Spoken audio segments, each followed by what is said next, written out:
Well, welcome to How to Actually Change the World. My name is Darvin Wentes. I'm your host today. Again, Ray is not here today. Please be in prayer for her as she recovers. But we're so thankful that she was able to go and get the surgery that she needed. Today, we have an awesome guest. But before we get into our guest, please like, subscribe, go ahead and hit that bell notification, hit that like button, go ahead, leave all the comments. Do all the things so that way this podcast can get out to more people and so you can get notified every single time we drop an episode. So our guest today, Kari Jacobs, thank you for joining us. How you doing? I'm doing great. Thank you for having me. It's good to be back on the campus. Yes. This is awesome that you're on campus. Could you tell our audience why you're back on campus? You did your degree here. I did. So I was here at Regent University from... I think I started in 2010, finished the MBA program in 2013, but have been a good friend of the university from that point on through some business relationships and partnerships that we've actually created over the last decade. Yeah, that's awesome. Yeah, it's been great. So tell us a little bit about your professional, what are you doing right now? What do I do when I've grown up? So right now I have the privilege of serving as the president and general manager of WTSP, which is the CBS affiliate in Tampa, St. Pete, Florida. That's awesome. So I've been down there for about 3.5 years now in that role. And prior to that, I served in the same role here in Norfolk, Virginia Beach area with WVEC, the ABC affiliate here. So same company. 2 different stations, 2 different markets. Yeah, that's super cool. So this market, this area, this is kind of another home. This is home. I had been living in this area for, I guess, about 25 years. My husband's from this area originally. I have family here and still spend a lot of time here, coming back for holidays, weekends. And yeah. There's a holiday coming up, Thanksgiving. Yes. You're so here for the holiday, get to spend it with the family. So glad to come and join you guys today for a little bit as well. We're so glad you were able to carve out a little bit of time for us and to spend some time with us and spend some time on campus. It's kind of a cold day, but hopefully you can walk around and enjoy the campus beauty. Well, it was interesting. My daughter's here with me today, and when we walked up to the building, I pointed out a couple areas. When she was 2 years old, we had photos of her taken here on the campus. And they just were spectacular. It was a good reminder of just how beautiful the campus is. Yeah, that's such a great memory. Yeah. That's super cool. So why don't you tell us a little bit about your job over in Tampa? Tell us a little bit about your world. What is it that you do as president and general manager of a media company? Right. So it is. So it's a CBS affiliate, and so we run both local news and syndicated programming. We run over 35 hours of news a week. And that's, live. So we're a 24/7, 365 operation, just as any of your local affiliates are. Yeah. So I oversee a variety of departments from the news department, technology, finance, marketing, the advertising and the revenue department as well. All in, we have about 160 employees locally in Tampa, some others spread throughout the country. You were part of a much larger company called Tegna. So we actually have 64 TV stations across the country. That's awesome. So some days I am, working on vision and strategy. Some days I seem to be an HR person dealing with personnel issues. Some days I'm interviewing and some days I'm meeting with clients. So I really get to do a lot of different things, and every day looks different, which I love. Yeah, I would not do well doing the same thing day in and day out. Yeah, very much a generalist. You do all Yes. That is awesome. So what's life like down in Tampa? Could you give us a little bit about the area? How have you enjoyed being down there? It's been fantastic. It has been a really great. We've really enjoyed the area. Yeah. I mean, let's admit, when it's 32 up here, it might be 72, 78 down there, and I can still go out on the boat in January or dining outside on patios in December. So that part of it is great. The part that I love about it is the same as here. There's water everywhere. Water is good for my soul, and I know for a lot. Oh yeah. So I didn't have to give that piece of it up. So I was able to kind of get that down there as well. The advantages have been it's a much larger market than Norfolk, so I've had to learn and grow and do things that I never had the opportunity to do here because we have a lot of professional sports teams down there. When Tom Brady moves to the market, there's a whole lot of chatter and excitement around it. You know, when you got a hockey team that's winning back-to-back Stanley Cups, there's a lot of excitement there. And then you got the Tampa Bay Rays, you know, that are making it to the playoffs in the World Series over the last several years. So that has just provided some really unique experiences that, you know, I hadn't had here previously. Yeah, that's cool. You know, I moved down here from Pennsylvania. Where in Pennsylvania? Lebanon, Pennsylvania. Okay. So it's central PA, real close to Harrisburg, Hershey, that area. And so I moved down here thinking I moved to warmer climates. And I did, you know, in part. It's still a little cold here in the winter, but you moved from here down to 70 degrees during December. That is phenomenal. I still have to get my snow in, though. So I still have to come back. Still love to go out, go skiing, you know, still head up to West Virginia, go to snowshoe quite a bit. So I'll just have to fly back for the snow. That's awesome. So you were here for a little while in Hampton Roads. Long time, yep. You lived here for most of your life. Do you grow up here? No, I didn't. I grew up in Huntington, West Virginia. Okay. And so grew up in West Virginia and then went to school at University of Kentucky. Gotcha. And then right after I graduated on Friday. And I moved down here on Saturday, and I started my very first job in radio on that Monday. So, oh my gosh, yeah, did not take a breath at all, and haven't since then. Yeah, would you tell us a little bit about your MBA program? So you did your MBA here. I did. You know, it was an interesting journey and one that I did not expect. You know, I came into it. I started researching MBA programs, and Regent, frankly, wasn't on my radar. I don't know why, because my husband actually graduated from Regent with a law degree. That's awesome. But for some reason, when I started looking at programs, I looked at the ODU, I looked at the William and Mary, I looked at a couple of others, I looked at some online, and Regent wasn't on my radar for some reason. And when I thought about getting the MBA at that time, I think it was a box I had to check. You know, I felt like it was an important degree to get to help me propel my career. Yeah. That's how I went into it. How I came out of it was a completely different journey than what I expected. But when I was evaluating programs, I was working over at Cox Communications at the time, which is right down the street. And we had a marketing meeting with your marketing team. And several folks came in and we were talking about, you know, the annual campaigns and how we were going to help them market. And that's when it clicked. I was like, why haven't I looked at Regent University? Because I had a good relationship with them as a client.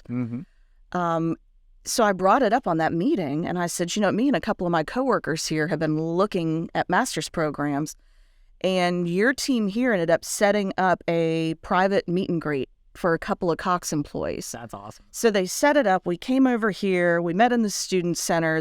We had 3 different professors, including Dr. Stone, who is, you know, I'm still in touch with and still friends with today.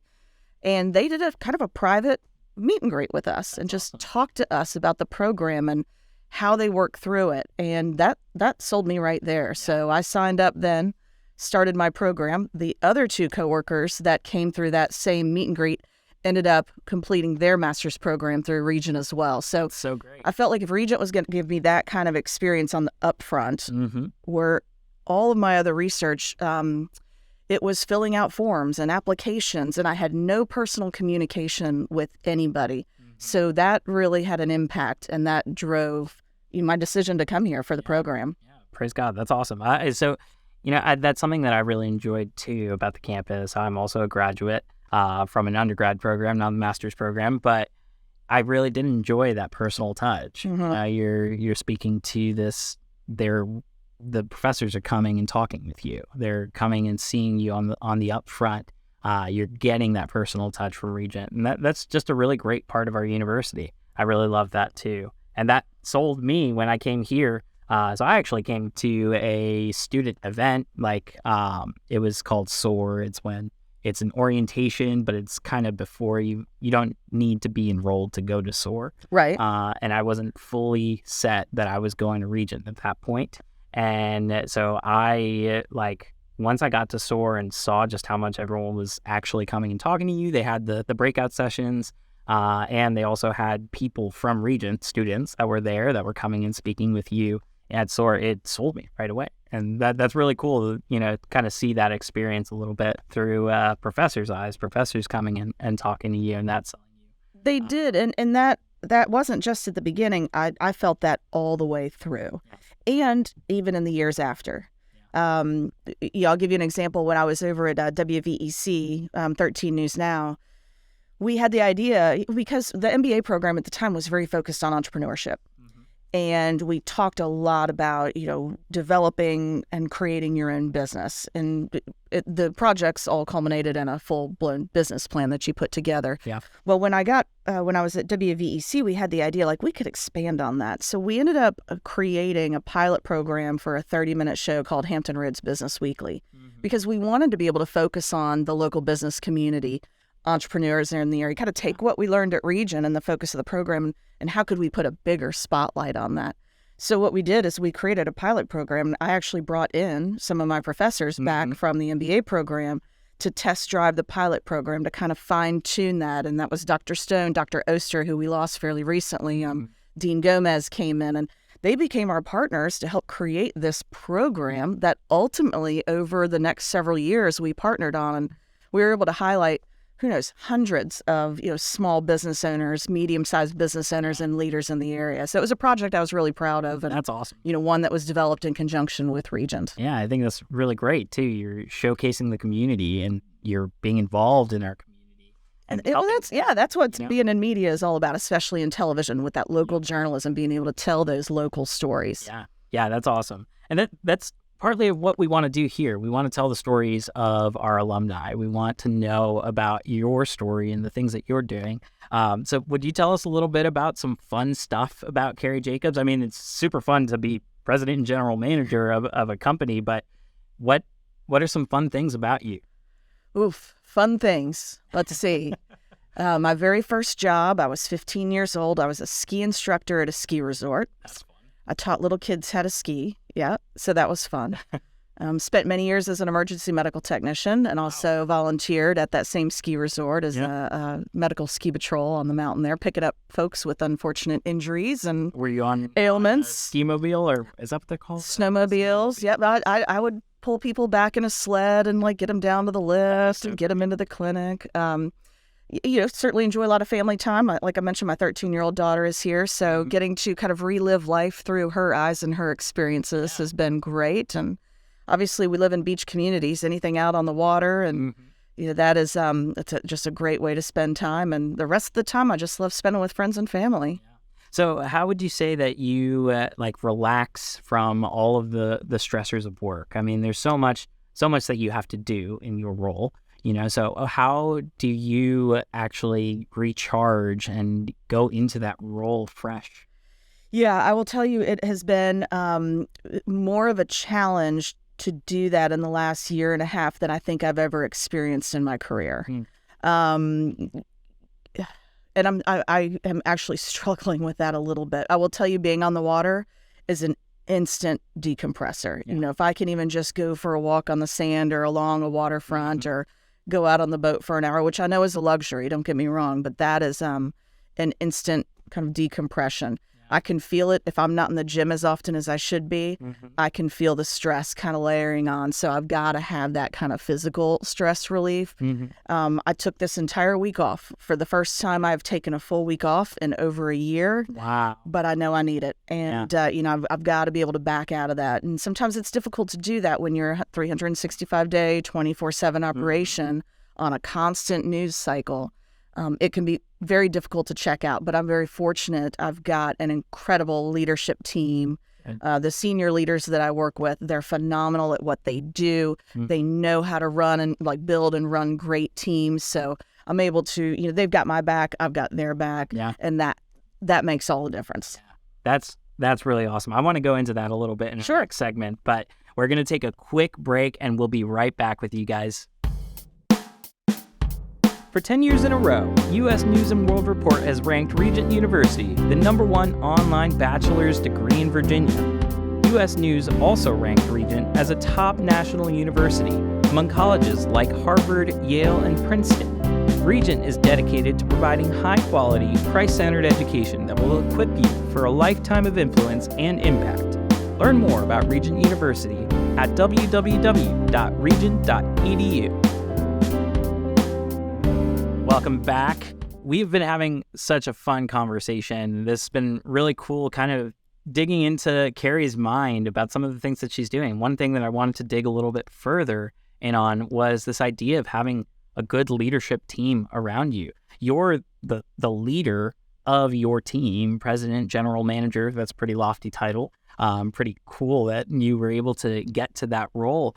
How important is it to have those people underneath you that are strong leaders themselves? Because you obviously can't be the person telling the news team what they have to be doing on the day-to-day. You obviously can't be telling them what to even be doing on the week-to-week. It has to be a strong relationship between people. So how do you manage that?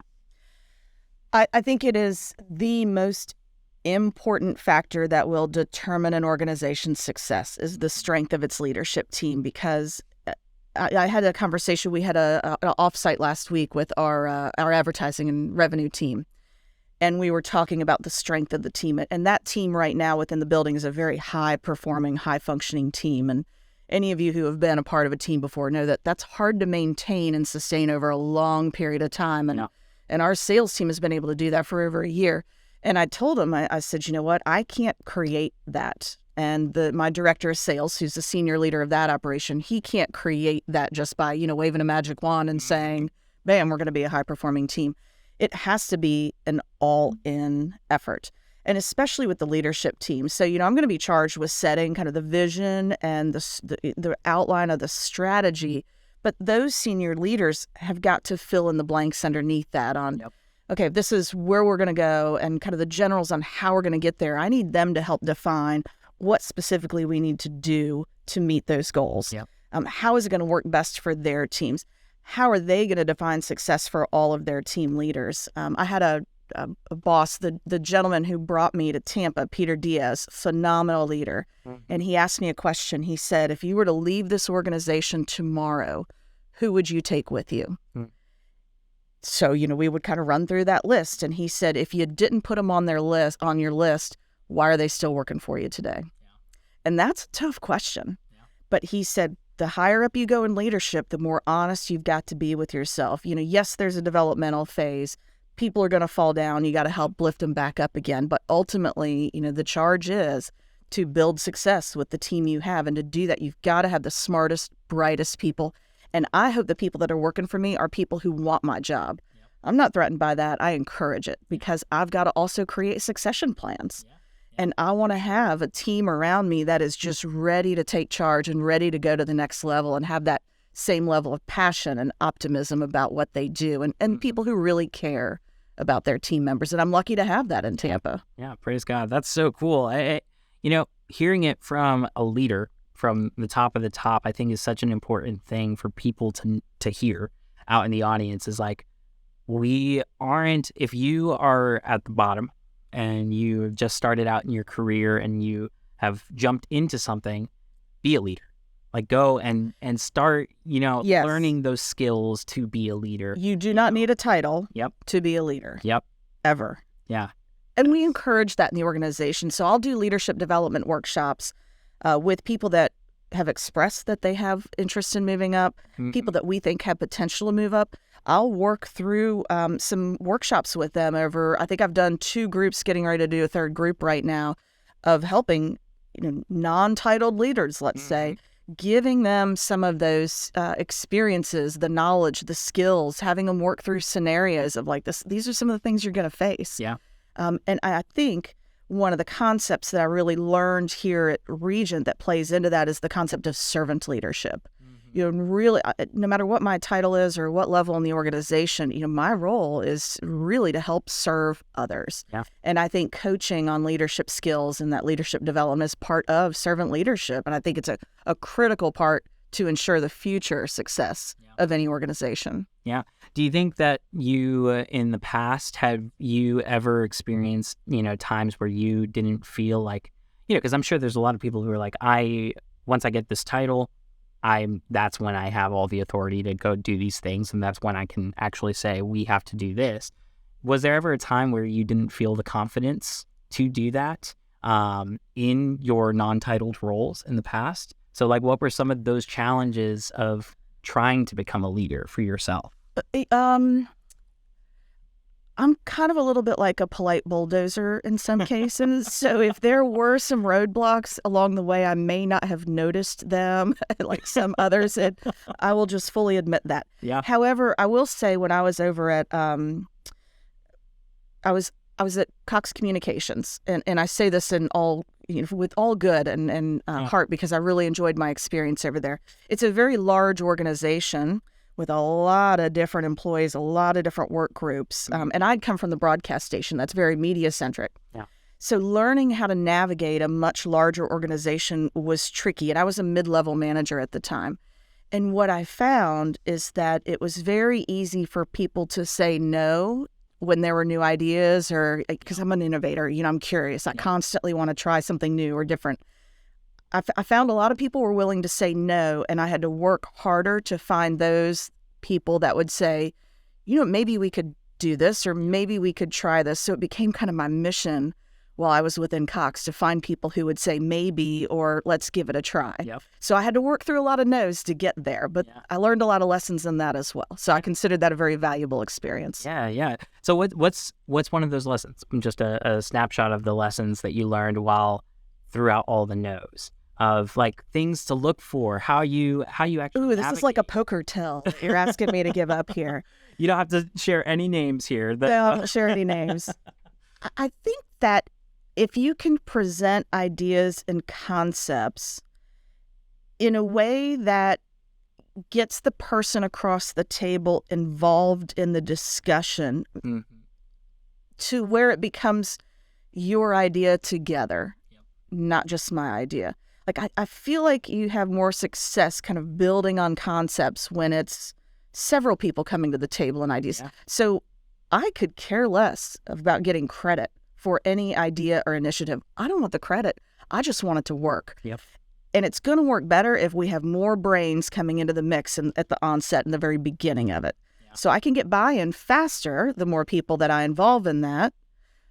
At the same time, again, no ego, no credit. I don't care about the credit piece of it, because we just want it to work because it's the right thing to do oftentimes for the organization or for the people in the organization. Yeah. So as a leader, when you are talking with your leadership team and training your leadership team and supporting your leadership team, how do you see some of the things that you've gone through? How have you been able to impart those things into your people? You said that you did some workshops. Yes. How else do you impart some of that wisdom and leadership that you have into your leadership team? Well, first of all, it's hoping they don't make some of the same mistakes I made, or trying to share with them experiences that have gone well, but also sharing them experiences that maybe didn't go so well, and the why behind it and what I learned from it, and hoping maybe they can avoid some missteps maybe that I have made along the way. Yeah. I was given my first leadership opportunity at 26 years old. I mean, I had hardly any experience in the workforce. Like, I don't know what they were thinking. I was grateful, but man, I was wet behind the ears, as they say, and I, really had a lot to learn. Yeah. And I stepped in some mud puddles and made some big mistakes. I'm glad I made them early in my career, and I'll still make some today. We're all going to make mistakes. There's a couple of leadership lessons, though, over the years that I think if you can use storytelling, it really can help resonate. And one of them I came across when I was studying here at Regent University, and I use it like crazy because it really helps visualize different types of leadership. I don't remember what the exercise was or what the class was, but we were discussing styles of leadership, and I ran across an article that was done on, it compared leadership to symphony conductors and jazz band leaders. Okay. So if you think of it and you kind of visualize in your head, what happens in a symphony? Everybody is lined up. You know exactly where you have to sit, exactly what you're supposed to do. Everybody's playing from the same music. You have the conductor actually pointing at you, telling you, this is what I want you to do. This is how loud, louder, softer, faster, slower. Very directional leadership. There's no freestyling. But if you think of the opposite of that, the jazz band leader, you can't, when you're watching a great jazz band, you can't really tell who the leader is. Right? Because they're playing off each other. I mean, they're all playing the same, melody. They're all, playing the same song, but you can't really tell who the leader is. And then you got the drum solo that kind of comes up. And then he knows when it's time to fade out. And, then you got the bass solo that comes up. You're speaking my language. I love jazz. Right. But as a leadership lesson for our leaders, they need to understand there are times to be a jazz band leader, and there are times you have to be a symphony conductor. And recognizing when to swing in and out of those styles can really help a leader be successful. Because being just one of those isn't going to be as adaptable to the situation. I'll give you I'm typically a jazz band leader. That's where I love to live. When Hurricane Ian came through, what was it, just over a month and a half ago, we had to evacuate our entire station because with the path of the storm, we would have been underwater. We had to evacuate the entire station. We had to relocate the entire news operation to another much smaller facility. And we had a very limited window of time. Mother Nature was not going to wait for us. I immediately had to shift and be a symphony conductor. This is what we're going to do, who's going to do it, when we're going to do it. No, we're not questioning this. We got to move. We got to go, go, go. So recognizing those times where you've got to swing in and out of those leadership styles. But I think that's a great example of you can really visualize okay, I get it. Yeah, and I think that's such an important thing to remember is that leadership isn't just going in one direction and that's it. Your direction's the direction. And that I think you brought up something very important is being innovators, being idea bringers. We bring it to the table, but we want others to join in on the idea and not to be just our idea. And it shouldn't be just our idea because then that's not an organization. That's just you. The organization as a whole is going towards one goal together or multiple goals, depending on what you're bringing to the table, but multiple goals together, one goal together. Right. And you want it to be together. You don't want it to be just, hey, you're going to be my minion. It's, hey, we're going to do this together. Here's where you fit best. Here's the skills and talents and things that you're very good at. Here's the skills and talents and things that I'm very good at. Let's try to put these together to make an actual pie. And so I think that's super important, especially to hear, and I keep harping on this, but, to hear from someone who is in a top leadership position, that is so important that you have that same mindset because then that everyone else around you, and that's kind of a symphony conductor right there. If your mindset's like that, then there's likely to be a lot of other people in the symphony and you can pick out which flutes need to be gone and which ones need to stay, because they are in that same mission mindset together. Yeah, and this year, last year and this year, our theme has been excellence from the inside out. And, that's really what it's all about. Do we get it right all the time? No. And when you set themes, they're aspirational themes by design. Yep. But really putting that focus on the employee first. And again, we steer too far left. Sometimes we steer too far right. But at the heart of what I want to do is make sure everybody in this organization has value. And you could have been here for 1 month. I need to pick your brain because you're going to see things that we've had the blinders on. Yep. And I always tell new employees that. I'm like, your first 60 days, I need you to keep notes on what are some things that you just think why in the world do they do it this way? Yep. Why?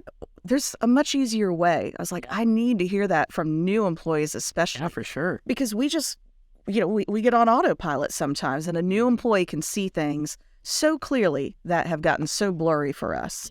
Yeah, that's a really cool point too, is someone who has fresh eyes, their value is in that freshness. It and really is. Their talents. Yes. Their talents and skills are important. And those are getting molded and growing as they go throughout the organization. But that freshness is such a benefit. That is such an asset to the business, because they can see things you haven't. Absolutely. That's a really great point. So we're running close on time here. So I'm going to ask our final question. Ooh, are you going to make it a tough one? This one can be as tough as you want it to be, or as easy as you want it to be. We ask this of all of our guests. It's cool to get their unique perspectives on it, especially in the industries that they're in, the worlds that they're in. The question is, how does someone actually change the world? It's a lofty question that doesn't necessarily have to be lofty if you don't want it to be. But if you dream in the big, and please do. But we'd love to get your perspective on how does someone actually change the world? Change the world, that's a big one. That is a big one. Have you ever seen the TED Talk, Simon Sinek? Simon Sinek, and he talks about I've seen part of your it, big yes. why. Yep. I bet the thing is 15 years old, maybe more. And he uses Apple as a description of why. And number one, it's all about understanding, what your core value is, your core personal mission is. And I think that it has to start with that first. And I remember watching that video. I was like, wow, that's fascinating. And I was like, what is my why? And I wasn't really sure. And it took me a while to figure it out. I think it just took time in my career to figure it out. And it's probably going to change again in another 10 years. Mm-hmm. But I think what I've boiled it down to now for me today is I love building businesses. I love building teams, and I love helping people build their careers. Mm-hmm. So for me, it's those three things that I think that drive the passion. Yeah. So within that, I'm in an industry where I'm very fortunate. I work with over 1,000 different businesses. I can help them grow their business. And by helping them grow their business, it helps them support an employee base, which in turn helps them support their families, and helps kind of rise that ship up, let's say, in building teams, giving people purpose and passion. I think those are the two key things behind, genuine happiness and fulfillment. So if I can help people with purpose and passion and keep them going in the right direction there. And sometimes that could mean them stepping away from the organization too. And that's okay if it no longer fits their purpose and passion. I think that's a path you can take to help change the world. It may not be for the world itself, but for individuals in the world. And then the third thing in building careers, like that to me is the most satisfying of, when I see people around me growing in their careers, getting promotions. To me, that's just incredibly rewarding. So I guess those are the three paths that I am fortunate enough to be able to help, I hope, change the world maybe for several people, hundreds of people, maybe even thousands of people. And I remind my teams of that every day, just in the industry we're in, from the advertising side of growing business to the journalism side of telling the stories that really matter. From the weather side of really protecting people and, making sure they're informed, they're prepared. So I'm in an industry that we have the ability to change people's lives and change them for the better every single day. So I'm very privileged and proud to be able to play a role in that. Oh, that's awesome. I would say yes, definitely changing the world for these people, is the people that you're affecting that is changing the world. So that is super, super cool. Thank you so much for giving us your perspective on that. And thank you for joining us on the show. It's been awesome to have you. Oh, thank you very much. Two things for your students. If you got incoming students, two things that I wish I would have known then in school that I feel like if you could do more of, it will be beneficial. Number one, take more finance classes. Yes. Take more finance. Whether you own your own business or work for somebody, you are always going to need finance. And number two, and this is a recent one, take more classes around psychology and organizational psychology. Very critical in today's world right now. So two parting coursework suggestions. I love it. Thank you so much for sharing that. And thank you all for joining us on How to Actually Change the World. That was Kari Jacobs. Please like, subscribe, leave a comment, and then go ahead and hit that bell notification. That way you can get notified every single time we drop an episode. My name is Darvin Wentes, and that was How to Actually Change the World. We'll see you on the next one.